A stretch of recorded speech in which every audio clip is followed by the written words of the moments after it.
Feliz sábado, povo de Deus. É um prazer estar com vocês nessa manhã. Hoje é um dia bastante importante, e significativo para a Igreja da Alvorada e também na vida da nova família pastoral que aqui está chegando para ajudar e junto com os irmãos pastorear o rebanho do Senhor. Eu diria para vocês, antes de apresentar a família pastoral, eu faria 3 pedidos especiais. O primeiro deles, evite comparações. Cada pastor tem a sua peculiaridade, tem a sua formação, tem a sua experiência de vida. Então evite comparações, tá bom? Isso vai ajudar com que a igreja e a família pastoral sejam mais felizes e realizados. Essa mudança, esse rodízio, vamos dizer, de vez em quando, do ministério, aqui nessa igreja, já é a 22ª vez que isso acontece, eu tenho certeza que enriquece a igreja. Áreas que são atendidas com um pastor que tem uma característica, outras nem tanto, o outro vem com uma qualidade mais forte em outra área, e assim a igreja vai encontrando um equilíbrio para a honra e glória de Deus, tá bom? Outra coisa que eu pediria para vocês é paciência. Eu peço paciência tanto para a família pastoral, como paciência para a igreja. A igreja não sabe aonde está pisando, E o pastor também que está chegando não sabe. Então, a gente tem que ter paciência para nos conhecermos, para nos identificarmos, na verdade, para que as coisas possam caminhar tranquilas. E o terceiro ponto, cooperação. Eu acho que é muito importante, cooperação, para que a gente possa fazer com que o projeto, os objetivos, os ideais que a igreja tem, que a família pastoral tem também para esta igreja, possam ser alcançados de maneira tranquila, e para isso necessita de cooperação de todas as partes. Pastor Dirceu, por gentileza, vem aqui à frente. Irmã Eliane, por gentileza. Quero chamar também a Júlia e a Giovana para virem aqui à frente nesse momento.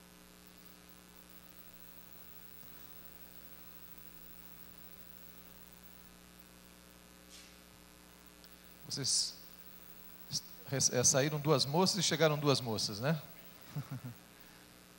estão. Deixa eu falar um pouquinho dessa família para vocês. O pastor Dirceu, ele é paranaense, nascido em Medianeira. Antes de ser chamado por Deus e decidir ser um pastor, ele era um jogador profissional de futebol. Então ele deixou a vida profissional de futebol para aceitar o chamado, ter uma bonita história, e uma hora vocês vão conhecer a história inspiradora de como essa transição aconteceu na sua vida para ser um pastor. Ele é casado com a irmã Eliane. A irmã Eliane é uma enfermeira, e tem essas 2 meninas bonitas aqui, a Júlia, de 12 anos, e a Giovana, de 7 anos. Sejam bem-vindos aqui a Paulista Sul. Sejam bem-vindos ao ministério na Igreja da Alvorada. E um pouquinho dos dados aqui para vocês da formação acadêmica do pastor Dirceu. Em 92 ele terminou o curso de teologia, foi formado aqui no IAE, no nosso vizinho aqui. Em 2002 ele fez o mestrado, terminou o mestrado em teologia pastoral no NASP, lá em Engenheiro Coelho. Em 2004 graduou-se em administração hospitalar pelo IPH, Instituto Brasileiro de Desenvolvimento e Pesquisas Hospitalares. Agora com a sua vida ministerial, de 93 a 97 ele trabalhou como capelão da Golden Cross, e paralelo a esse trabalho, de 94 a 96 ele foi o pastor jovem da Igreja Central Paulistana. De 96 a 97 ele foi pastor dos jovens da Igreja de Moema. Então, de 96, 94 a 97, ele trabalhou como capelão da Golden Cross. Isso ele fazia um trabalho, como é que era, pastor? Durante a semana? Durante a semana no hospital, e nos finais de semana, então, ele era o pastor de jovens da Central Paulistana até 96, 96 a 97 da Igreja Central da Igreja de Moema. De 98 a 99, ele foi o pastor distrital de Itanhaém, Praia Grande. De 99 a 2001, pastor dos jovens do ensino médio do NASP, Campus 2, Engenheiro Coelho. De 2002 a 2006, ele foi pastor da Igreja do Marco, lá em Belém do Pará. De 2007 a 2009, pastor da Igreja de Pinheiros, em São Paulo. e de 2009 a 2011, pastor da igreja de Moema, também aqui em São Paulo. A sua visão pastoral é a seguinte: a igreja é o maior legado que Deus me confiou.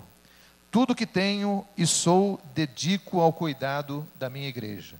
É um bonito lema, uma bonita visão pastoral, que ela possa ser desenvolvida com o poder, com a graça de Deus aqui no seu ministério, aqui na Igreja da Alvorada. Estamos muito contentes, muito felizes em recebê-los como associação, e a igreja também, vocês podem notar, reciprocamente estão felizes em tê-los aqui com eles, que vocês possam exercer um ministério abençoado e inspirador. Eu quero ter uma palavra dos anciãos, e depois, então, eu quero fazer uma oração especial com vocês, tá bom? Eu quero dar a palavra, então.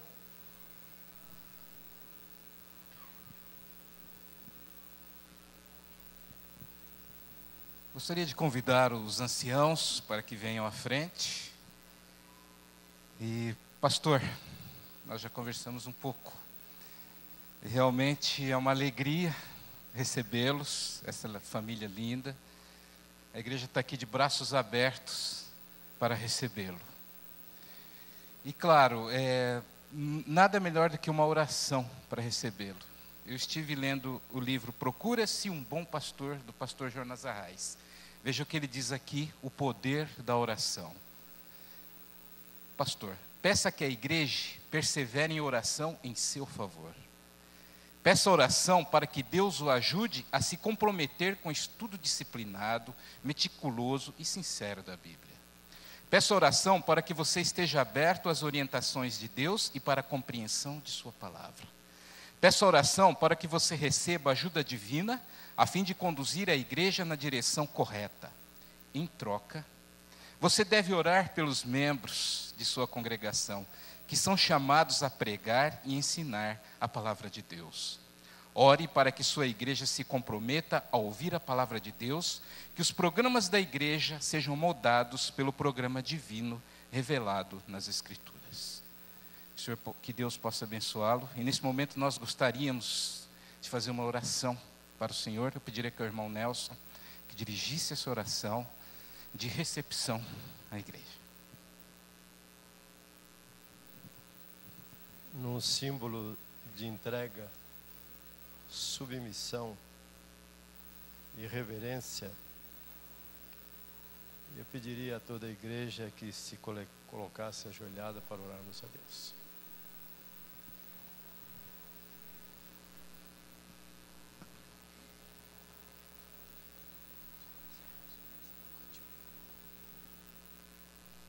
Após eu terminar a minha prece, o pastor, presidente da associação, estará orando também. Querido Deus, soberano do universo, nosso Criador, nosso mantenedor e redentor, estamos ajoelhados em Tua presença, agradecidos pelas vitórias incontidas que temos recebido em nossa vida. Agradecemos por esta oportunidade áurea, por essa oportunidade feliz de estarmos recebendo nesta manhã o pastor Dirceu, Zanella, a sua esposa e as suas duas queridas filhinhas. Querido Deus, é uma expectativa muito grande para este casal, para esta família e para nós outros também. Ajuda-nos para que evitemos a fazer comparações, que sejamos pacientes como membros dessa igreja e que sejamos cooperadores também. Abraça neste momento, querido Pai, este teu filho com a sua esposa e as filhas, a fim de que o seu ministério seja edificante, poderoso e que, acima de tudo, a graça de Jesus possa nos envolver a todos para que haja um crescimento espiritual para a tua honra e a tua glória. Amém. Oramos a Jesus. Amém. Amado Deus, querido Pai, ainda na tua presença, nós estamos felizes, agradecidos e honrados pela presença do Senhor, pela ação poderosa do Teu Espírito em nosso meio. Amado Deus, neste momento nós estamos recebendo com alegria o pastor Dirceu, a irmã Eliane, a Júlia e a Giovana. Essa família pastoral que estamos aqui, tanto o campo como também a igreja, de braços abertos, com muito carinho, dando as boas-vindas para que eles possam se sentir realmente amados, queridos e felizes no meio do Teu povo. Pai querido, pastor Dirceu é um homem como qualquer um de nós, mas um homem que foi chamado, um homem que foi separado para ser um pastor. E por isso, Senhor, nós queremos suplicar nesta manhã que o Senhor unja com o poder do Espírito Santo esse homem. Que ele seja um instrumento de poder nas tuas mãos, que o Senhor possa abençoá-lo nas suas pregações, nas suas visitas, nos seus aconselhamentos, que ele seja um homem ganhador de almas para o teu reino, e que a sua palavra seja para edificar, para fortalecer e para ajudar no crescimento e no desenvolvimento espiritual de cada ovelha desse rebanho. Pai querido, faça com que o seu lar seja um lar de paz, abençoado, que continue agindo ali o poder grandioso do Espírito Santo, trazendo harmonia, e que tanto a sua esposa como as suas filhas cresçam cada dia na graça e no conhecimento de Jesus, que sejam cooperadoras também nesse ministério, e que o Senhor possa fazer com que a passagem do pastor Dirceu e sua família nesta igreja seja uma passagem realmente de bênção, onde ele possa levar esta igreja a um reavivamento, a uma reforma espiritual, leve esta igreja a se preparar para um encontro com o nosso Senhor e Salvador Jesus Cristo. Que o Senhor possa abençoar esta igreja também, as ovelhas do seu aprisco, para que elas sejam ovelhas dedicadas, compreensivas, amorosas, ovelhas que tenham realmente amor e zelo pelo seu pastor, sejam fiéis a ele também, e ele possa corresponder a essa fidelidade, dedicando a sua vida, os seus dons, os seus talentos para alimentá-los e cuidá-los a cada dia. Pai querido, esteja conosco nesse dia, abençoe este momento, a chegada desta família, que eles tenham um pastorado de êxito, de sucesso, Senhor, não de sucesso conforme o mundo, mas de sucesso de acordo com a Tua vontade, no crescimento, na transformação do caráter e na semelhança de nosso Senhor Jesus Cristo. Nós os colocamos nas Tuas mãos sagradas e pedimos estas bênçãos agradecidos, em nome de Jesus. Amém, Senhor. Amém.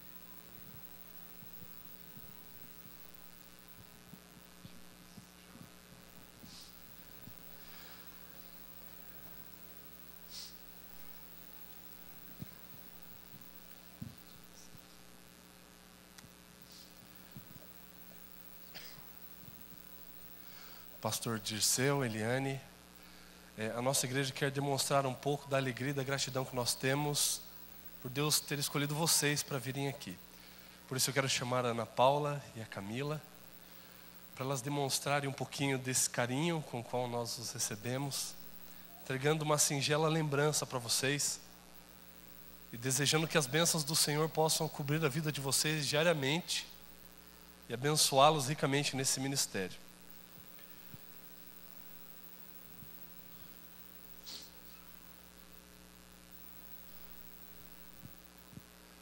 Só um detalhe sobre o seu presente, pastor. É uma Bíblia. E aí muitos poderiam pensar, poxa, dar uma Bíblia para um pastor, deve ter 30 mil Bíblias em casa, né? Mas essa é uma Bíblia diferente, pastor. Essa é uma Bíblia diferente. E na verdade, o presente está também porque o Senhor reconhece o valor de uma Bíblia. E também porque essa Bíblia representa algo muito especial. Todos os anciãos da nossa igreja têm uma Bíblia como essa. É uma Bíblia temática. E com esse presente, na verdade, o que nós queremos dizer é que fazemos todos parte do mesmo time. Igreja, cadê o... Fazemos parte do mesmo time, pastor. E Deus conduziu todas as coisas para colocar vocês aqui. E nós estamos muito felizes por isso. E nesse momento os anciãos querem cumprimentar a família, desejando a vocês as boas-vindas à família da Alvorada. Sejam bem-vindos.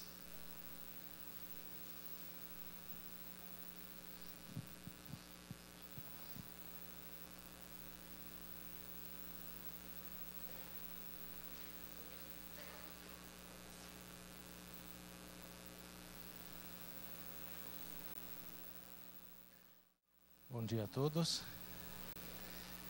Eu tenho que dar uma boa notícia a vocês. Ela foi tão boa para mim, mas para vocês certamente será algo inspirador. Todas as pessoas com quem eu falei sobre a Igreja da Alvorada me falaram muito bem de vocês. Amém. Desde a associação, os funcionários, o presidente, as pessoas que conhecem essa igreja, os pastores, todos falaram muito bem de vocês. Que Deus seja louvado por vocês serem esta igreja. Quero agradecer ao pastor Luiz Carlos pela apresentação. Muito obrigado por estar conosco, representando a administração. Quero agradecer também aos anciãos, aos pastores. Também quero agradecer ao coral que brilhantemente cantou para nós, ao grupo de louvor. E quero dizer que é uma alegria imensa estar aqui. Na verdade, eu me sinto em casa. Me sinto muito bem estar aqui diante de vocês. Este momento muito especial no culto, momento, como foi dito, de nós ouvirmos a voz de Deus. Eu quero começar contando o que nós vamos ler e vamos estudar nesta manhã. Eu fiz uma das matérias no mestrado com um professor, um argentino, e ele disse-nos algo interessante, disse: quando você vai pregar, qual é a primeira coisa que os membros da igreja esperam que você faça? E nós todos começamos a pensar, o que as pessoas esperam? Ele disse, eles esperam que você diga para eles onde está a passagem que você vai estudar a Bíblia na manhã com eles. E é uma grande verdade. Foi como você vai pregar, sem você dizer para ele: olha, essa será a passagem que nós iremos estudar nesta manhã. Então, antes de nós abrirmos a passagem, eu vou comentá-la, para depois nós irmos à passagem de estudo. A história é, quando Jesus estava caminhando, ele senta-se no posto, próximo a um poço, ali em Gerizim, e vem uma jovem senhora samaritana para tirar água, e nós sabemos a história de que Jesus não tinha como tirar água. Jesus pede a ela este favor, e há um diálogo entre essa samaritana e Jesus, e o diálogo vai para uma questão espiritual, e diz: se você beber da água que eu lhe der, você nunca mais terá sede. E ela então diz: mas como que o senhor vai poder tirar água do poço? Jacó fez para nós e você não tem como tirar água do poço. E Jesus então, sem desanimar, de que bondosamente e pacientemente, Jesus diz a ela: se você beber da água que eu lhe der, você nunca mais terá sede. Ela muda a conversa, sendo tocada pelo poder de Deus, e ela então pergunta: onde é que nós devemos adorar? Os samaritanos dizem: nós devemos adorar aqui no Monte Gerizim. E vocês, judeus, dizem que nós devemos adorar em Jerusalém. Onde nós devemos adorar? E Jesus então responde que nós devemos adorar a Deus em espírito e em verdade. E ele diz então que Deus procura estes adoradores, esses que adoram em espírito e em verdade. Essa passagem é uma passagem extremamente interessante, porque cria certo questionamento na vida das pessoas. O título da mensagem desta manhã é Adoração Perfeita. Como se deve adorar? No verso 9 de João 4, e agora eu gostaria que você abrisse a Bíblia, e aí está a passagem de estudo desta manhã.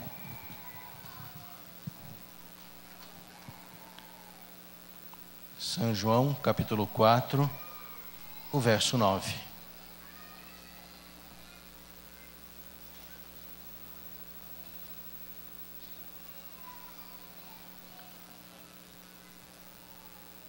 Neste diálogo entre a mulher samaritana e Jesus, ela diz que os judeus não se dão com os samaritanos. Sempre que nós vamos ver uma passagem das Escrituras, devemos voltar e ver o que aconteceu, qual era o contexto para que este diálogo fosse evidenciado entre esta mulher e Jesus. No ano de 773, os assírios invadiram Jerusalém. Eles destruíram tudo e levaram cativo mais de 20 mil israelitas cativos para a Síria. E no lugar destes judeus, eles trouxeram pessoas, os colonos, pessoas simples da Babilônia, da Síria e de outras nações. Ao eles virem, e vieram também mulheres, essas mulheres começaram a conviver com os judeus que restaram em Samaria, e houve então uma junção. E elas trouxeram seus ídolos, suas formas de adorar, e incorporaram isso entre esses judeus. Depois do retorno dos judeus que foram cativos para a Babilônia, vieram a Jerusalém e construíram o templo. Quando eles estavam construindo o templo, esses judeus que moravam na Samaria, que eram judeus samaritanos, queriam construir o templo junto com os judeus de Jerusalém. Só que eles não aceitaram, porque eles estavam vivendo em idolatria. Só nós não queremos você junto conosco. E aí criou-se um ódio tremendo entre os judeus de Samaria e os judeus de Jerusalém.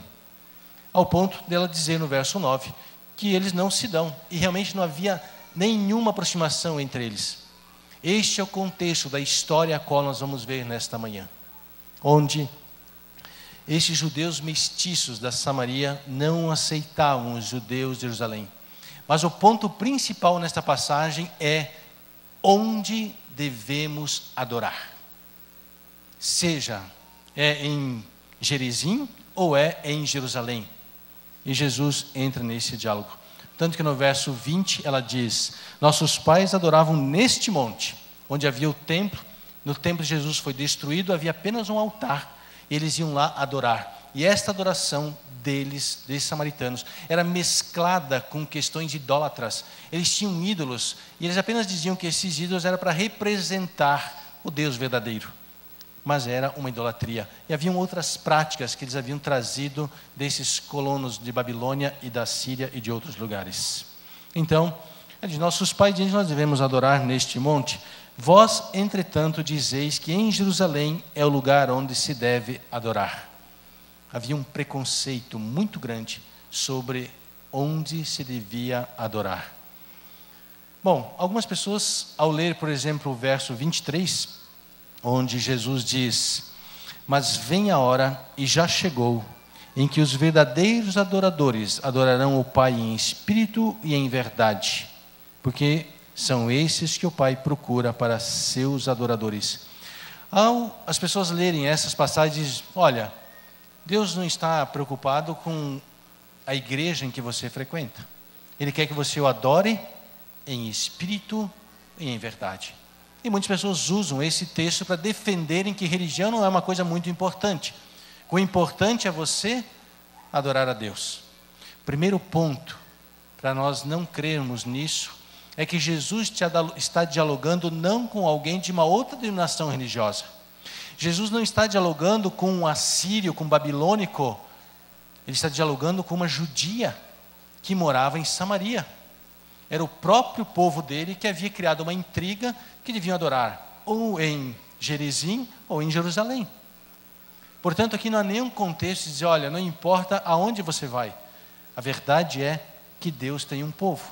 E Jesus estava tentando apenas derrubar um preconceito que foi criado devido ao ódio nacionalista entre eles. A questão era o local de adoração. Se adoração é o ponto importante nessa passagem, nós perguntamos: o que é adorar? O que significa adorar? E tanto no grego como no hebraico, adorar é você inclinar-se perante um ser maior. Mas também é você estender a mão em reverência a alguém maior que você.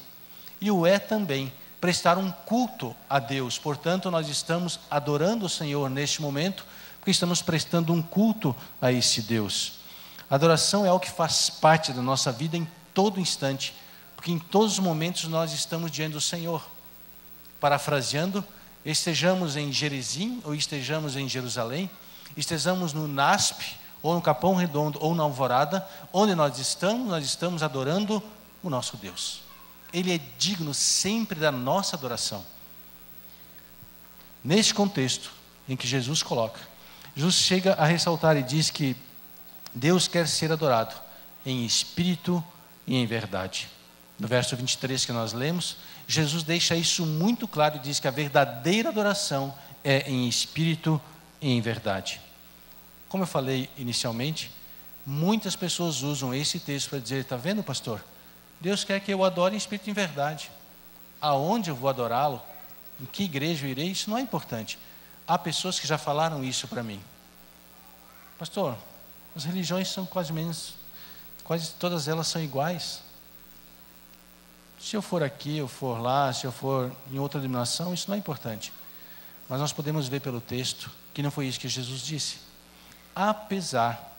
Houve uma reportagem na Isto É, onde eles traçaram o perfil das pessoas do mundo religioso no Brasil, de como as pessoas estão procurando igrejas.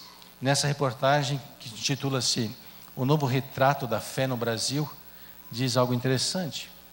Diz assim: acaba de nascer no país uma nova categoria religiosa, a dos evangélicos não praticantes. São os fiéis que creem, mas não pertencem a nenhuma denominação. O universo espiritual está tomado por gente que constrói a sua fé sem seguir a cartilha de uma denominação.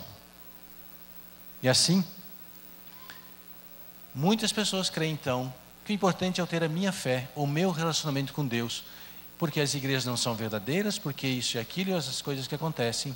E as pessoas então estão tomando como uma nova religião terem a sua fé com o seu Deus e pronto. E há ainda nessa reportagem aquelas que dizem: quando eu preciso de uma bênção maior, eu procuro uma igreja, qualquer uma, e Deus vai me abençoar. Será que era isso que Jesus queria dizer? Será que Jesus queria dizer que uma religião não é importante? Não, de forma nenhuma, porque Jesus chega a dizer que a salvação vem dos judeus. Portanto, Jesus estava dizendo: há um lugar onde há uma salvação verdadeira, onde uma verdade é pregada, onde um povo foi estabelecido como depositário das verdades divinas para ser luz neste mundo. Quando Jesus diz que eles deveriam adorar, que ela deveria adorar em verdade, estava dizendo: a sua adoração deve ser uma adoração que esteja em harmonia com a vontade de Deus. Jesus sabia que aquela samaritana não estava adorando a Deus com uma verdadeira sinceridade. Ele sabia que ela fazia uma adoração com ídolos, e além disso, ela sabia que o seu espírito não era puro. Portanto, adorar em verdade é adorar segundo a vontade do Senhor. E Deus fez da igreja adventista do sétimo dia depositar da sua vontade, das suas verdades.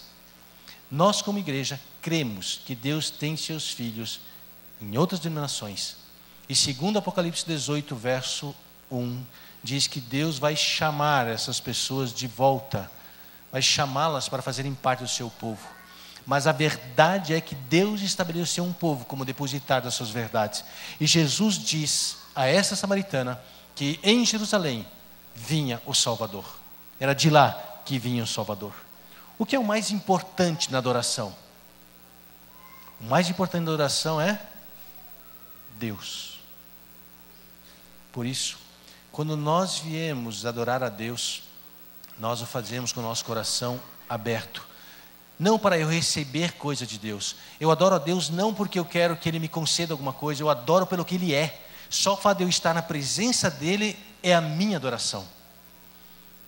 Por isso eu não posso vir à igreja com um estereótipo já formado, dizendo quem vai pregar. Porque isso não é o mais importante. O mais importante é eu vou adorar a Deus e Deus vai falar comigo. Seja através de uma música, seja através de uma oração, seja através da pregação da palavra. Se eu venho para adorar a Deus em verdade, com sinceridade no meu coração, eu venho para encontrá-lo, porque Ele está aqui. A cada manhã e a cada culto, Deus vem e está presente para ser adorado. E eu venho para encontrá-lo. E Jesus diz então, que esta adoração verdadeira, ela também deve ser em espírito. O que Jesus queria dizer com isso? Adorar de um modo verdadeiramente espiritual. Porque no verso 24, espírito é o que está em relevância. Uma tradução diz, Deus é espírito. Portanto, a adoração em espírito é adore a Deus verdadeiramente espiritual. Que a sua adoração seja verdadeiramente espiritual. Quando você veio, você pôde sentir o Espírito de Deus tocar ao seu coração? Você pode sentir que Deus diz que Ele ama você, que você é precioso para Ele, que Ele compreende suas lutas, suas dores, Talvez você tenha tido uma semana muito difícil. Talvez esteja passando um problema difícil na vida. Quando você vem e adorar a Deus em espírito, é você ouvir que Ele quer dizer a você que você é especial para Ele. Que Ele compreende suas lutas, que Ele compreende suas fraquezas, que Ele compreende as suas dores, mas que Ele está sempre ao seu lado, olhando por você. Isso é adorar a Deus em espírito. Ellen White, explicando esta passagem, diz que o espírito é que purifica o nosso coração, principalmente tirando do nosso coração todo e qualquer sentimento negativo em relação a Deus, para que nós não pensemos que Deus está distante, para que nós não pensemos que o fato de nós termos errado, Ele já não nos ama mais, que Ele virou as costas para nós. Aliás, na verdade, não é o coração de Deus que está ferido, é o nosso. Não é Deus que se afasta de nós, somos nós que nos afastamos dEle. E quando nós viemos à igreja, nós viemos para Deus dizer a cada um de nós: deixa eu cuidar do seu coração. Deixa eu dizer para você que você é um filho querido, que você é um filho amado. Deixa eu proteger você. Ela diz que o Espírito é que nos capacita a conhecer a Deus, mas também é o Espírito que nos leva a amar a Deus. Por isso que a adoração verdadeira, Jesus disse àquela mulher, deve ser em verdade, segundo a vontade do Senhor, mas deve ser também pelo Espírito, ouvir o Espírito dizer quem Deus é para você, ouvir o Espírito conduzir a sua vida, ouvir o Espírito mostrar e revelar que Deus ama você. Este é o verdadeiro culto que Jesus mencionou. Ele é fruto da operação do Espírito Santo em nossa vida. Quando aquela mulher foi tocada pelas palavras de Cristo através do Espírito, ela saiu correndo e deixou o cântaro.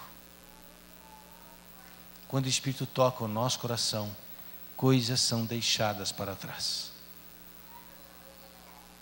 O que o Espírito precisa tirar da sua vida? Há alguma coisa em seu coração na qual você vem adorar, mas que não está em harmonia com a vontade do Senhor? Talvez você se sinta machucado em casa. Talvez esteja lutando com alguma fraqueza, com algum pecado. Talvez haja alguma coisa na sua área que você gostaria de ter mais paz. E o Espírito fala ao seu coração. Ele quer que você venha adorar a Deus com o coração limpo, puro, confiante de que Deus não esqueceu de você. De que Ele está lá sempre ao seu lado. Onde você estiver, Ele está cuidando de você. Na adoração, Deus oferece duas bênçãos. E a primeira está no verso 22 de São João 4. O verso 22 diz assim: vós adorais o que não conheceis, e nós adoramos o que conhecemos, porque a salvação vem dos judeus. Jesus estava dizendo que dos judeus viria o Salvador. E se você for ver mais à frente no verso 25, ela menciona a questão do Messias. Ela diz: quando o Messias vir, Ele vai nos mostrar e nos esclarecer todas as coisas. Há uma ligação direta entre que a salvação vem dos judeus e o Messias. Quando Jesus se revela a ela dizendo: eu sou eu que falo contigo, ela entendeu perfeitamente que Jesus era o Salvador e que realmente Ele era o Messias. A palavra Messias significa ungido, e Cristo o enviado de Deus. E Jesus, segundo Mateus, quer dizer o Salvador. Portanto, o título Messias é exemplificado, é enaltecido pelo que Ele vai fazer à nação judia e também a todo mundo. Jesus estava dizendo: eu sou o Salvador. Eu vim como Messias para salvar as pessoas. E Jesus disse que este é um dom de Deus. A salvação não é algo que nós fazemos. A salvação é algo que nós recebemos, é um dom, é de graça, é de presente. Deus escolheu salvar você, assim como Ele escolheu abençoar você. Deus não salva você porque você é bonzinho. Deus não salva você porque você frequenta uma igreja. Deus salva você porque Ele amou você. Ele escolheu amar você. Ele escolheu salvar você. Este amor, essa salvação toca o nosso coração. E é isso que nos leva a amarmos a Deus. Isso nos leva a reverenciá-lo, a dizer: Senhor, eu quero te obedecer, eu quero estar contigo. É porque nós não merecíamos e Ele o fez. Ele caminhou até a vida de cada um de nós. Ele tocou o nosso coração e revelou o seu amor. Ele tocou o nosso coração e estampou Jesus Cristo diante de nós, porque éramos nós que fugíamos de Deus, éramos nós que estávamos longe dele. Ele disse: deixa eu dar um dom à sua vida, apresentar a você o Messias Salvador. Há muito tempo atrás, esta bênção alcançou muitas pessoas. E todos aqueles que encontram a Cristo encontram uma paz imensurável. E Jesus diz, nos versos 10, 13 e 14, que outra bênção que você recebe ao adorar a Deus é você receber uma fonte de água viva. E Jesus diz que esta fonte é um jorrar para a vida eterna. Em São João, capítulo 7, os versos 37 a 39, Jesus claramente diz que esta água viva é o Espírito Santo. A grande bênção que nós recebemos ao adorarmos a Deus é que o Espírito fala ao nosso coração. Que o Espírito vem e nos transforma e nos mostra verdadeiramente quem Deus é. Esta fonte a jorrar é a atuação do Espírito em nossa vida. Ellen White diz que esta graça, que só Ele pode comunicar, a água viva, e ela diz: experimentam esta graça, esta água viva, este toque do Espírito, quando lhes é revelado o amor que Deus tem para com eles. Assim, Deus nos chama para vir adorá-lo em harmonia e ouvirmos o Espírito dizer: você é meu filho querido, você é minha filha amada. Havia um garoto, há muito tempo atrás, ele sempre gostou muito de jogar futebol. Ele jogava no Paraná, junto com seus amigos. E um dia, os amigos começaram a dizer a ele: você precisa ir para o clube profissional, jogar futebol profissional. Ele falou: quem sabe, um dia. E na sua cidade morava um rapaz e foi morar em Criciúma, Santa Catarina. Mudou-se. Ligou para ele e disse: olha, venha para o Criciúma, você vai jogar futebol profissional. E esse menino foi. Deixou sua mãe, seus irmãos e foi embora. Quando você vai em um clube profissional, para alguns que já jogaram e alguns que já tentaram, já fizeram testes, eles colocam todos os jogadores no campo, eles jogam 2 times, eles ficam observando e vão selecionando. No primeiro jogo treino, eles selecionaram esse rapaz, e no segundo jogo ele já estava entre os que estavam sendo escolhidos para jogar no Criciúma. Naquele ano, ele não pôde jogar. E o ano todo, o clube o preparou para ser o centroavante do Criciúma. No outro ano, disputou o campeonato. E no último jogo, o dia da decisão, o meia direita, Betinho, entrou na entrada da grande área, chutou no gol. E ele estava entre os 2 zagueiros, saiu correndo, o goleiro espalmou a bola, ele correu e tocou, e foi o gol do título. E eu estava lá. E eu fiz o gol, que o Criciúma foi campeão.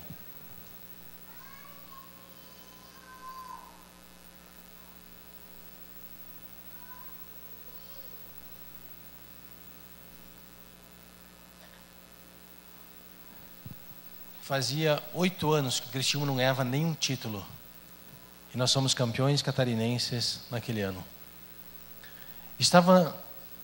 O futebol é uma coisa incrível, é extremamente apaixonante. Mas é um mundo muito perigoso. Há muitas facilidades. E numa palavra eu digo, não é um lugar para um cristão.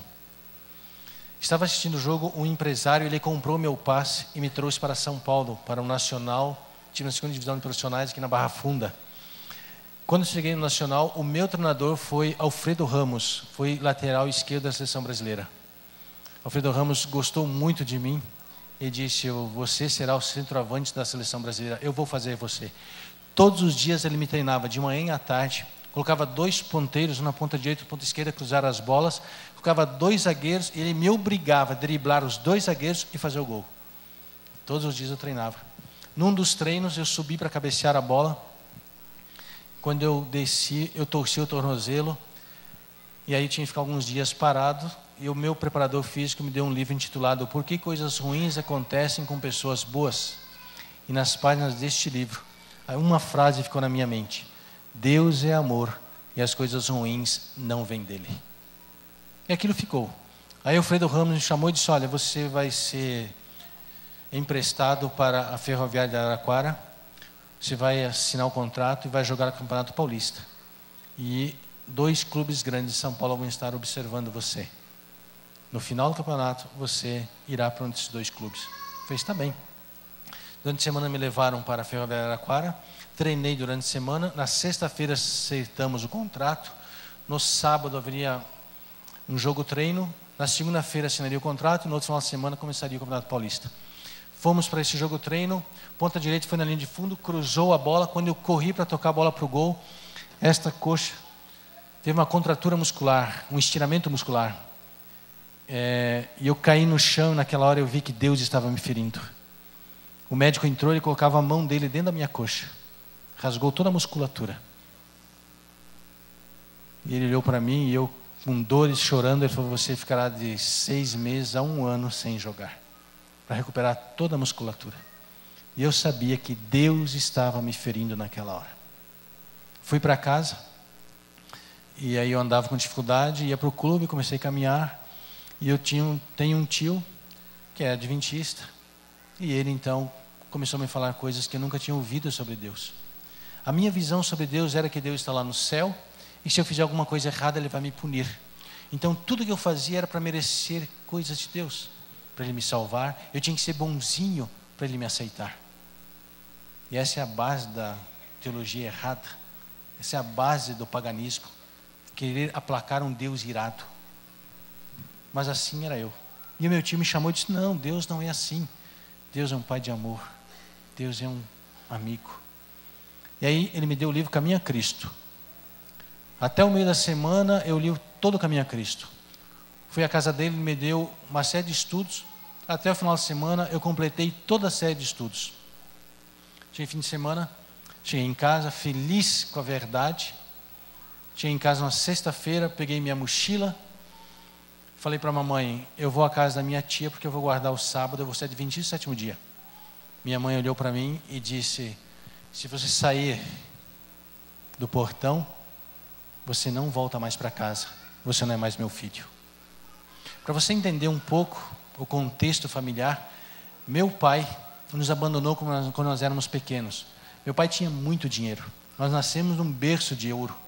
No Natal, meu pai dava o cartão de crédito a um funcionário e dizia: leve meus filhos ao shopping, Cascavel, compre o que eles quiserem, depois você os traga de volta. Meu irmão comprou um kart para brincar, na época. Mas numa noite, meu pai foi embora e não nos ajudou mais. A lembrança que eu tenho do meu pai era uma vez ele pegando os 4 filhos, levando para a praia, e mamãe sentou-se e começou a chorar. Meu pai tirou uma arma, apontou para a cabeça dela e disse: para de chorar, senão eu te mato. Este era meu doce pai. Então eu fui muito apegado à mamãe por causa da separação do papai. Quando eu falei que eu ia mudar de religião, que eu ia para a casa da minha tia, ela falou: se você sair, você não é mais meu filho. Eu falei: mas eu irei. Fui à casa da minha tia. Foi a primeira vez que eu passei a noite em oração, porque elas ligaram e disseram: nós vamos com a polícia aí e vamos te trazer de volta. E ele foi com meu tio, foi a minha irmã e foi a minha mãe. Aí xingaram minha avó, minha tia, eu fiquei no quarto. De manhã estava raiando o dia. Eu levantei, tomei um banho e fui à igreja. O pastor pregou, e no domingo à noite ia ser o meu batismo. Portanto, a minha conversão durou 1 semana.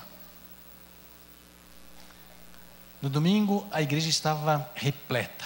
Tinha gente na janela, ninguém acreditava que eu, que ia jogar num grande clube em São Paulo, tinha abandonado tudo por causa da religião. Mamãe ligou para o meu irmão mais velho, o Amauri, e disse: olha, venha para casa. Ele estava em Curitiba. O seu irmão ficou louco. Volte, venha para casa, precisamos fazer alguma coisa. Meu irmão pegou o ônibus em Curitiba, no sábado à noite, domingo de manhã estava em Medianeira. Ligou para mim, que está na casa do meu tio, e falou: se você for se batizar hoje à noite, nesta igreja, eu vou com um revólver aí e vou te matar. E eu lembro as palavras que eu falei para o meu irmão, foram: seja feito o que Deus quiser, mas eu irei me batizar. Fui, me batizei, e aí meu tio falou: agora você pode voltar para casa. Eu esqueci um detalhe. Quando eu estava no batismo, geralmente os candidatos sentam-se no primeiro banco. Atrás de mim sentou-se uma jovem amiga da família. E durante o tempo em que o pastor pregou, ela ficou no meu ouvido dizendo: Deus está em todas as religiões. Você não precisa mudar de religião. Deus está em todas elas. Sua mãe está lá esperando você. Você vai destruir uma família. Deus ama você. Deus está em todos os lugares. Você não precisa mudar de religião. E aí eu firme, não, eu vou. Quando ela viu que eu não havia mais nenhuma saída, ela disse: vamos fazer o seguinte então, frequente a igreja, mas não se batize.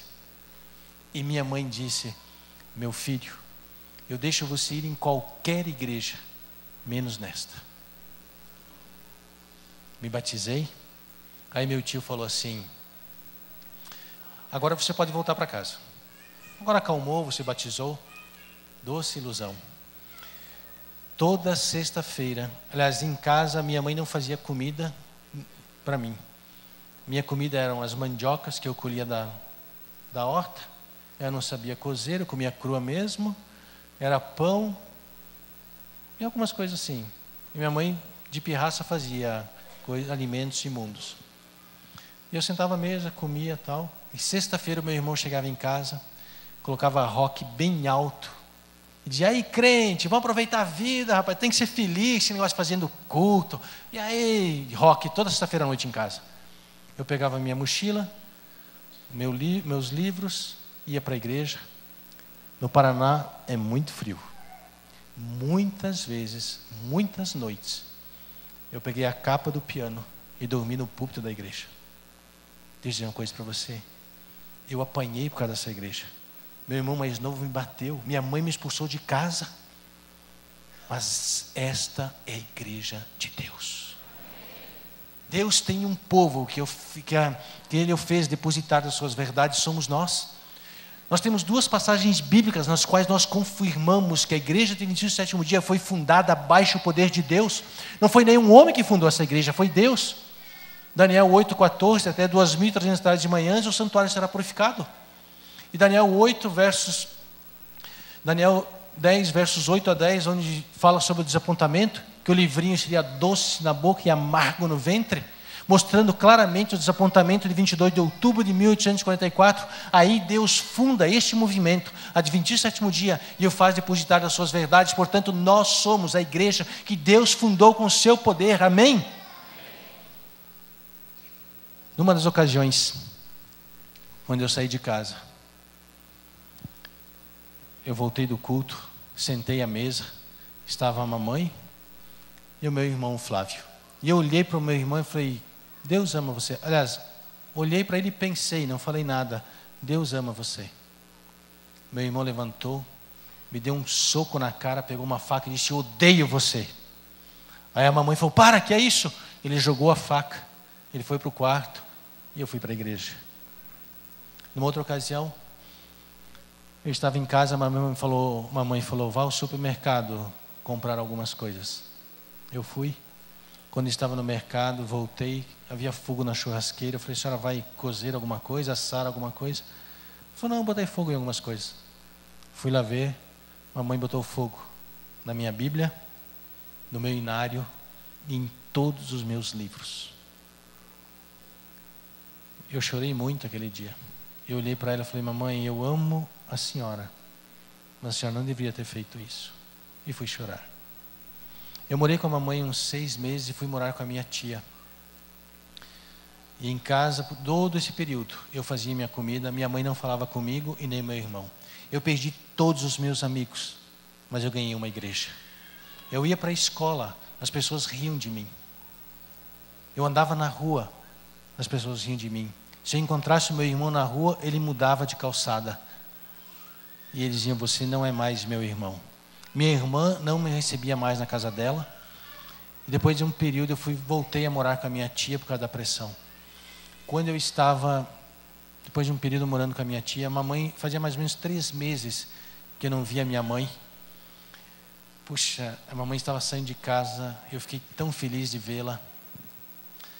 E eu falei: puxa, eu vou dar um abraço na mamãe. Eu estava do outro lado da rua e falei: oi, mamãe. Ela olhou para mim, virou o rosto, continuou caminhando. Não me disse uma palavra. O inverso do ódio, aliás, o inverso do amor não é o ódio, é o desprezo. Aquele dia eu fiquei tão mal, que eu sentei na sarjeta da rua e chorava. Eu não conseguia caminhar. Tamanha dor do desprezo. Mas Deus é maravilhoso. Tem um provérbio que diz que Deus transforma os nossos inimigos em nossos amigos.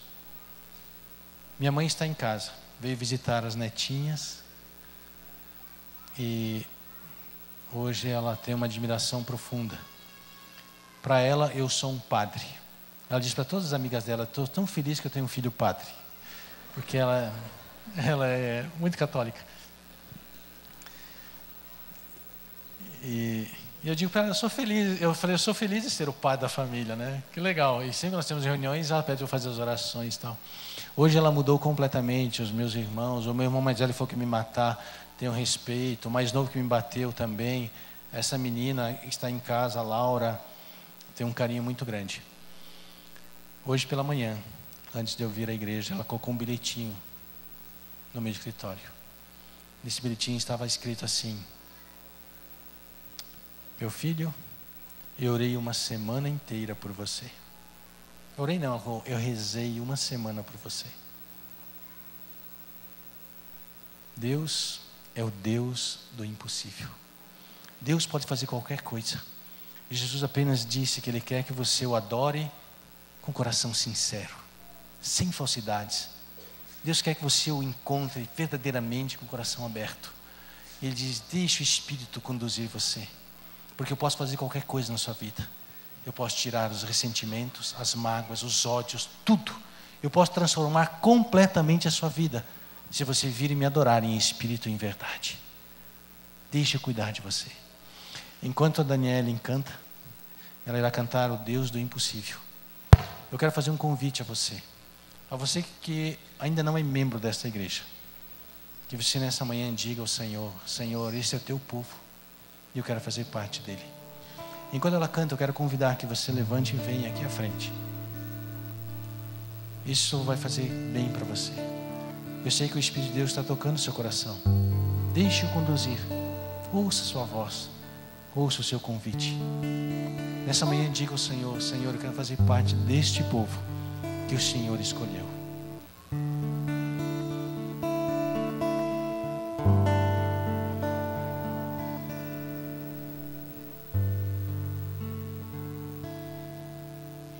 O meu Deus é o Deus do impossível.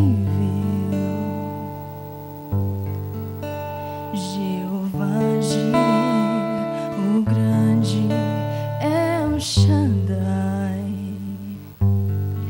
que abriu o mar vermelho e ao seu povo fez passar, que da rocha água limpa fez brotar.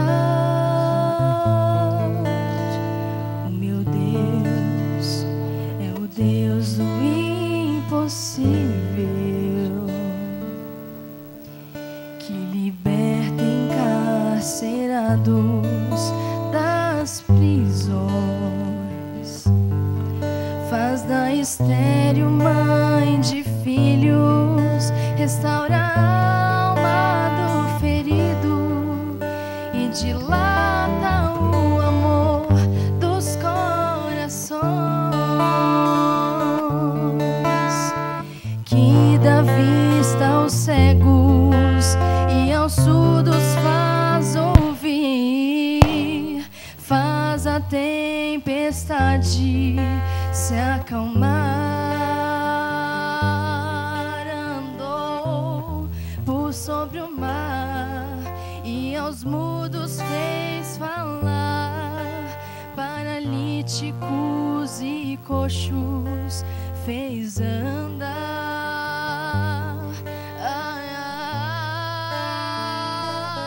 O meu Deus é o Deus do impossível. Sim, Ele é o mesmo hoje e sempre há de ser.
Deixa eu dizer algo para você. Quando eu apanhei, quando eu fui expulso de casa, quando eu sofri, Deus nunca deixou de colocar a felicidade no meu coração. Eu sou feliz por ser pastor. Eu sou feliz por fazer parte desta igreja. Eu sou feliz por ser adventista do sétimo dia. Feche seus olhos para nós orarmos. Senhor, nós queremos te louvar pela adoração que prestamos a Ti, por ser verdadeira e ser também do nosso espírito. Pai querido, eu quero te louvar nesta manhã pelas decisões que essas pessoas tomaram de fazerem parte do Teu povo. Que o Senhor os abençoe e os guarde sob o Teu poder. Abençoe a Tua igreja que aqui está, Senhor, diante de Ti nesta manhã. Que eles tenham também sempre a certeza do Teu cuidado e do Teu amor. Em nome de Jesus. Amém.